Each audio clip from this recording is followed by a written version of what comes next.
Kumusta? Mabuti!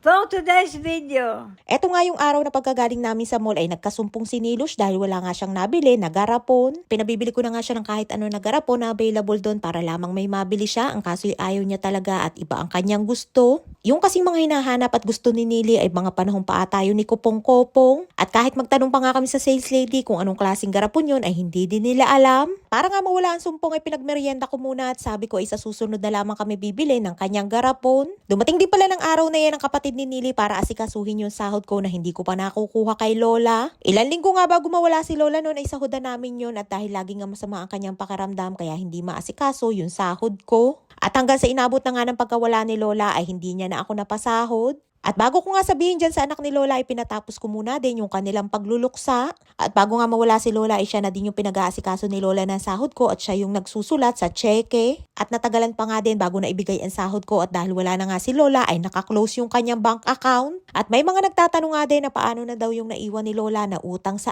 akin. At syempre hindi natin pwedeng pabayaan yun dahil medyo malaki-laking halaga din yun. Kaya nung kinuha nila yung mga gamit ni Lola dito sa bahay ay ibinigay ko dyan sa anak yung listahan ng utang ni Lola sa akin. Andun yung sa drawer ni Lola at nakalista lahat doon at meron din kaming permahan. At baka nga kung sa ibang caregiver yun ay hindi sila pumayag na may malaking utang sa kanila ang kanilang amo. At dahil mabait naman si Lola kaya pumayag din ako na hulug-hulugan niya ang utang niya sa akin. Ni Asitlit Racket Scam.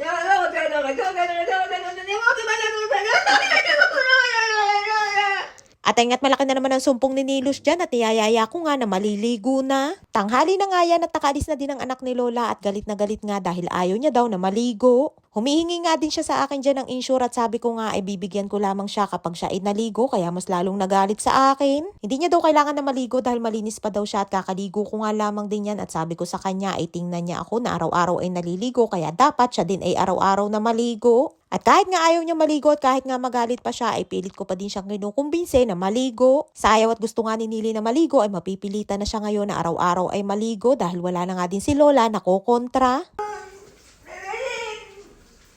Hanggang sa pagpasok nga ng banyo ay naggungulngul pa pero kapag naumpisahan ko na napaliguan siya ay okay na siya at kalmado na. Kaya ayan at feeling fresh na ulit si Nilush kahit sa pilitan lamang ang kanyang pagligo. At ang problema na nga lamang talaga ngayon kay Nili ay hindi pa siya gumagaling sa kanyang sakit. At dahil lagi ko nga din binabanggit sa pamilya ni Nili ang kanyang kondisyon at sabi ko nga ay kailangan ng maipa-check up si Nili dahil hindi umeepekto ang kanyang mga gamot. Kaya nag-usap-usap sila at tumulong nga din ang pinsan ni Nili na anak ni Imadora na maikuha siya ng schedule sa doktor. At sana nga ituluyan ang gumaling si Nili at hindi na ulit bumalik ang kanyang sakit. At pagkatapos ko nga maliguan ay binigay ko na din yung kanyang insure na kanina niyang iniiyak. Madami-dami pa nga yung insure na natira dito sa bahay at kay Lola ngayon at dahil hindi naman iniinom ni Lola ay si Nili na nga ang umiinom. At kapag naubos yung insure dito sa bahay wala na magiging supply dahil wala na si Lola at nire-reseta nga lamang yun ng doktor kay Lola. Libre nga lamang yun na nakukuha ni Lola at may kamahalan nga din kapag binili. At ay nga si Nilush na kuting na wala nga kalikot-likot sa katawan at daig pa nga ang bata na panay ang kuting-ting. Minsan nga hindi siya maperme at panay ang ikot niya dito sa bahay at mayat maya ay binubuksan at sara ang mga drawers. At dahil nga sa kanyang kalikutan kaya na lamang nasira din yung ibang mga gamit dito sa bahay. At ay nga't pagsapit ng gabi hindi pa din tapos ang kanyang sumpong at pilit na naman binubuksan ang pinto at kinakalampag. May araw nga na talagang matindi ang kanyang sumpong at kahit takutin mo pa nga ay hindi nagpapatinag. Simula nga nang nawala si Lola ay pati nga yung pinto ay napagtripan niya, kinakalampag niya at pilit na binubuksan. Stress na stress pa nga din siya at magulo ang kanyang isip dahil sa pagkawala ni Lola. At ay nga't gusto na naman pumasok doon sa kwarto ni Lola at hindi naman makapasok dahil natatakot daw siya. Gusto niya daw buhayin yung TV sa kwarto ni Lola at sabi ko naman na isira yun at bakit hindi niya buhayin yung kanyang TV dyan sa salas. Nung nabubuhay pa nga si Lola ay lagi siniling nakatambay doon sa kwarto ni Lola at minsan nga kahit natutulog si Lola ay nanonood siya ng TV doon. Napakalaki nga ng epekto kay Nili ng pagkawala ni Lola kaya hanggang ngayon ay hindi pa rin siya makamove on. Mamang sorbetero, tayo'y sumayaw. Mamang sorbetero, tayo'y sumayaw. At ingat okay na dyan si Nili at kalmado na at buti na nga lamang at nung kumanta kami ng Mamang Sorbetero ay hindi humingi ng ice cream. Kapag kumakanta nga ako ng Mamang Sorbetero ay humihingi yan sa akin ng ice cream at kapag hindi nga agad nabigyan ay nag-iiyak yan. At ingat sipagsipagan naman ng person at gabing-gabi na nga ay napagtripa naman na magpalispis. Pero ibang klase nga na magpalispis si Nilush at akala mo nga ay nagbabasbas. Hinahayaan ko nga lamang sa kanyang ginagawa basta ang mahalaga ay tahimik lamang siya at walang sumpong.